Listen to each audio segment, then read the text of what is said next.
Friends and welcome back to your YouTube channel Shiksha Sankalp academy.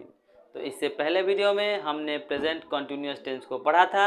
अगर आपने वो वीडियो नहीं देखा है तो आप हमारे प्लेलिस्ट बेसिक इंग्लिश के प्लेलिस्ट में जाकर वो वीडियो देख सकते हैं, या डिस्क्रिप्शन बॉक्स में भी उसका लिंक है। आप डिस्क्रिप्शन बॉक्स में जाकर लिंक पर क्लिक करके वो वीडियो देख सकते हैं। तो आज हम पढ़ने वाले हैं प्रेजेंट परफेक्ट टेंस। तो अगर आपको भी टेंस समझने में कोई दिक्कत होती है तो आज के बाद नहीं होने वाली है। वीडियो को शुरू करने से पहले आप लोगों से एक ही गुजारिश है, अगर आप चैनल पर नए हैं तो चैनल को सब्सक्राइब कर दीजिए, वीडियो को एक लाइक कर दीजिए और भी लोगों में शेयर कर दीजिए ताकि सभी को जानकारी मिल सके। और आपकी जानकारी के लिए ये बता दें, अगर आप 10th या 12th के स्टूडेंट हैं जो आगामी बोर्ड परीक्षा 2023 में शामिल होने वाले हैं तो आप लोगों के लिए बहुत बड़ी खुशखबरी है। आप लोगों को इस चैनल पर जितने भी आपके सब्जेक्ट्स हैं क्लास 10th और 12th के आर्ट्स के जितने भी सब्जेक्ट है सभी सब्जेक्ट की फुल तैयारी बिल्कुल मुफ्त में कराई जाने वाली है। तो अगर आप भी 10th या 12th के स्टूडेंट हैं तो चैनल को जल्दी से जल्दी सब्सक्राइब कर लीजिए ताकि हमारे तरफ से कोई भी वीडियो अपलोड हो तो आपको सबसे पहले जानकारी मिल सके। तो चलिए आज हम अपने टॉपिक पे आते हैं और पढ़ने चलते हैं प्रेजेंट परफेक्ट टेंस। तो हम जैसा कि देखते हैं प्रेजेंट परफेक्ट टेंस, इस टेंस का प्रयोग किस लिए किया जाता है? तो इस टेंस का प्रयोग ऐसे कार्य व्यापार का बोध कराने के लिए होता है जो भूतकाल में समाप्त हो चुका हो किंतु उसका प्रभाव वर्तमान तक हो। कहने का मतलब है मैंने खाया है, तो मैंने खाना तो भूतकाल में खा लिया है लेकिन उसका प्रभाव अभी तक है कि मेरा पेट भरा हुआ है और मुझे खाने की इच्छा नहीं है। वह पढ़ चुका है, मैंने पढ़ाई भूतकाल में की है लेकिन मैंने जो पढ़ा है मुझे अभी तक याद है, यानी वर्तमान समय तक याद है। उसकी पैर टूट चुकी है, उसकी टांगें टूट चुकी है, उसकी जो टांग है वह भूतकाल में यानी भूत समय में टूट चुकी है लेकिन उसका असर जो है वर्तमान समय तक है।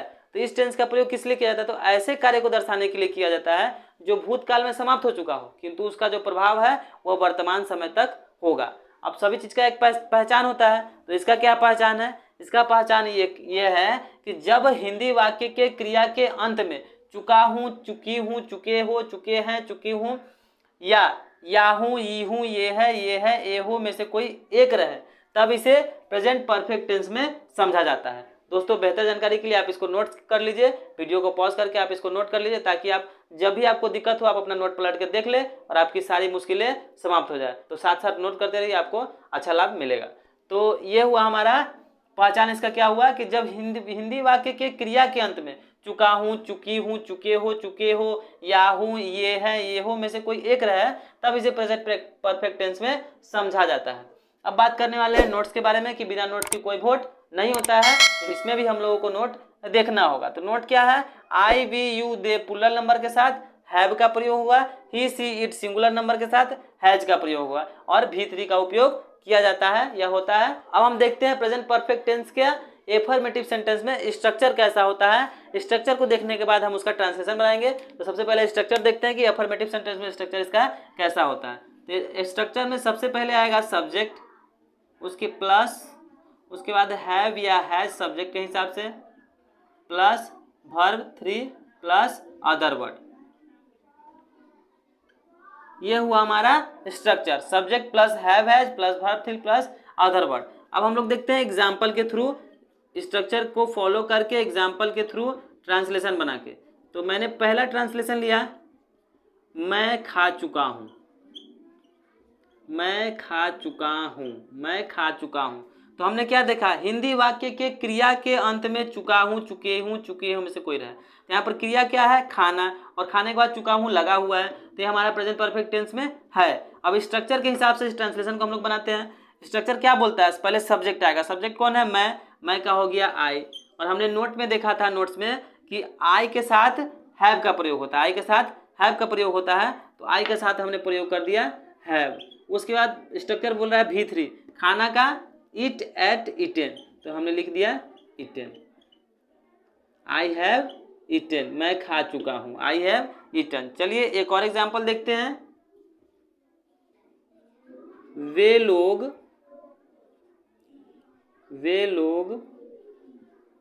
पटना गए हैं, वे लोग पटना गए हैं। अब देखिए इस ट्रांसलेशन में लास्ट में हिंदी वाक्य के क्रिया के अंत में ए है लिखा हुआ है, तो वे लोग कहाँ गए हैं? पटना गए हैं, लास्ट में ए है, तो ये क्या है? प्रेजेंट परफेक्ट टेंस में है। अब स्ट्रक्चर के हिसाब से ट्रांसलेशन बनाते हैं। वे लोग का क्या होगा? दे, और दे प्लूरल नंबर है तो इसलिए हैव, दे हैव। जाना का थर्ड रूप go, went, gone, gone. Other word क्या है? पटना, तो to Patna, they have gone to Patna. एक और ट्रांसलेशन देखते हैं, राधा आम खा चुकी है, राधा आम खा चुकी है।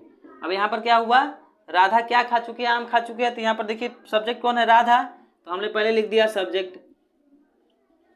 उसके बाद क्या बोल रहा है, सब्जेक्ट के बाद have has, Radha singular number है तो हैज लगाएंगे, राधा हैज। उसके बाद क्या बोल रहा है, V3 खाना का, इट एट इटेन, इटेन। और अदर वर्ड क्या है, मैंगो, तो a mango,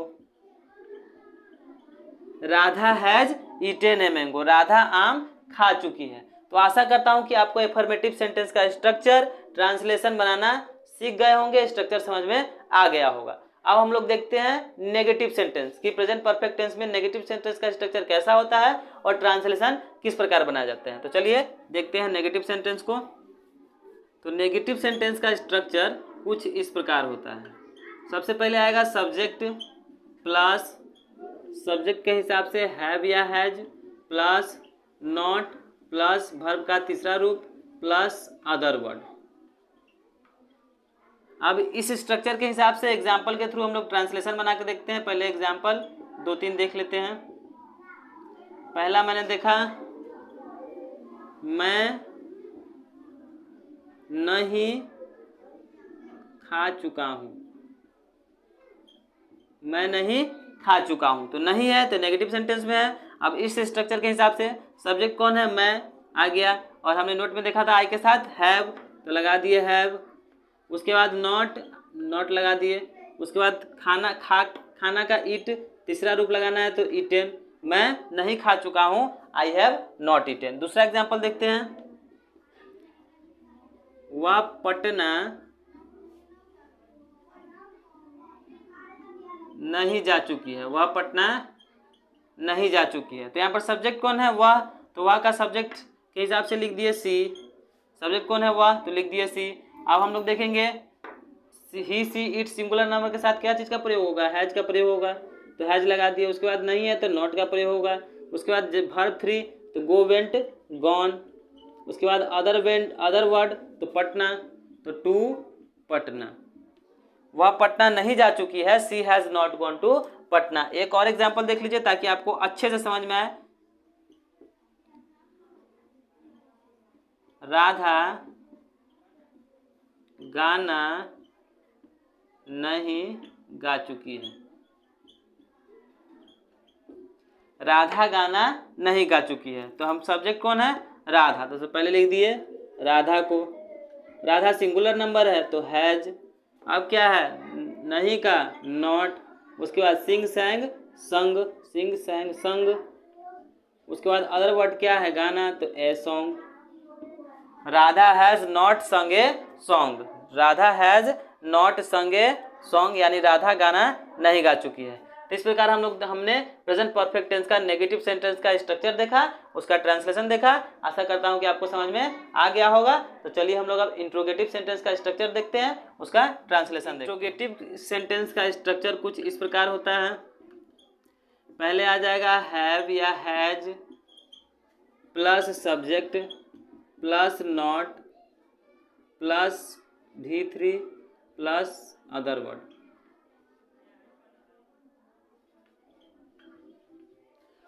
have has plus subject plus not plus verb 3 plus other word. तो इसको एग्जाम्पल के थ्रू हम लोग देखते हैं ट्रांसलेशन बना के। क्या मैंने खाया है, क्या मैंने खाया है, अंत में या है, वाक्य के क्रिया के अंत में या है, फिर भी ये प्रेजेंट परफेक्ट टेंस में है। अब इस हिसाब से देखते हैं, तो आई के साथ हैव लगता है तो हैव लगा दिए। सब्जेक्ट क्या है, आई है, आई लगा दिए। और खाना का हो गया ईट, तो ईटेन। क्या मैंने खाया है, हैव आई ईटेन। दूसरा एग्जाम्पल देखिए,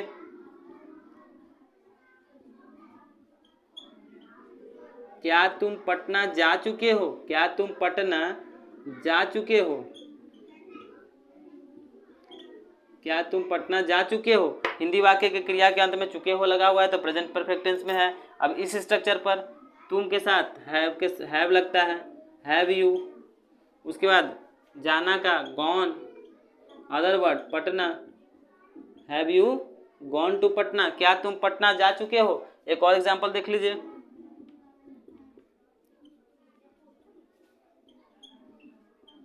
क्या तुमने राम को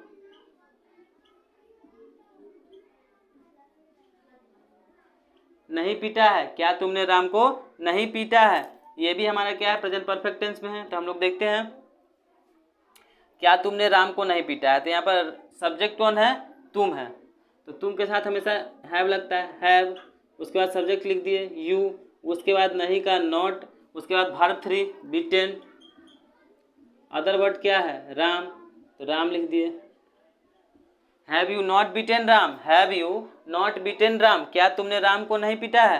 तो इस प्रकार हमने देखा प्रेजेंट परफेक्ट टेंस का इंट्रोगेटिव सेंटेंस का स्ट्रक्चर और उसका ट्रांसलेशन बनाने का तरीका। तो आशा करता हूं कि आप इंट्रोगेटिव सेंटेंस का स्ट्रक्चर जान चुके होंगे, ट्रांसलेशन बनाने का तरीका सीख चुके होंगे।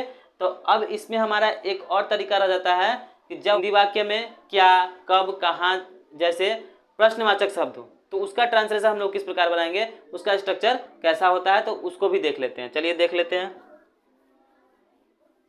तो जब वैसा आए तो क्या करेंगे, सबसे पहले हम लोग जो शब्द आएगा उसको लिख देंगे, व्हेन, व्हाई, हाउ, वेयर। कहने का मतलब जो शब्द प्रश्नवाचक शब्द आया उसको पहले लिख दिए। व्हेन मतलब कब, व्हाई मतलब क्यों, हाउ मतलब कैसे, वेयर मतलब कहाँ, जो भी प्रश्नवाचक शब्द आएगा उसको पहले लिख देंगे। और सेम टू सेम इंट्रोगेटिव वाला स्ट्रक्चर लिख देंगे, सेम टू सेम इंट्रोगेटिव वाला स्ट्रक्चर के हिसाब से ट्रांसलेशन बनाएंगे, प्लस इंट्रोगेटिव वाला स्ट्रक्चर। तो देखिए अब इसको एग्जाम्पल के थ्रू देखते हैं। पहले एगो देखते हैं, तुम कब जा चुके हो, तुम कब जा चुके हो। तो इसमें हमारा कब क्या है, प्रश्नवाचक शब्द है। तो इसको हमने क्या देखा था, सबसे पहले प्रश्नवाचक शब्द को लिखेंगे। तो कब का क्या हो गया, व्हेन हो गया। उसके बाद सेम टू सेम इंट्रोगेटिव वाला स्ट्रक्चर, तुम के साथ क्या लगता है, हैव लगता है, तो व्हेन हैव। उसके बाद सब्जेक्ट कौन है, तुम है, तो यू। उसके बाद वर्ब 3 जाना का, गॉन। तुम कब जा चुके हो, व्हेन हैव यू गॉन, तुम कब जा चुके हो, व्हेन हैव यू गॉन। दूसरा देखिए,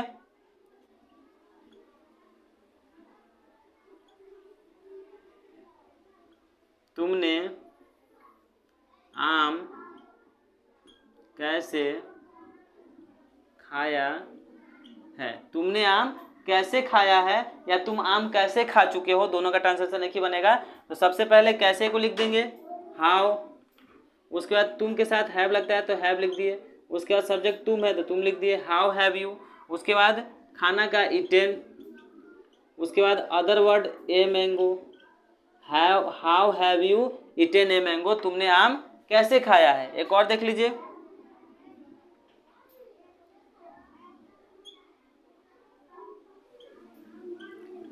राम पटना क्यों नहीं गया है, राम पटना क्यों नहीं गया है। तो इसका ट्रांसलेशन देखते हैं। सबसे पहले क्यों का लिख देंगे, वाई, ठीक है। उसके बाद राम के साथ क्या लगेगा, हैज लगेगा, हैज लिख दिए। उसके बाद सब्जेक्ट लिख दिए राम। उसके बाद नॉट, वाई हैज राम। उसके बाद नहीं का नॉट।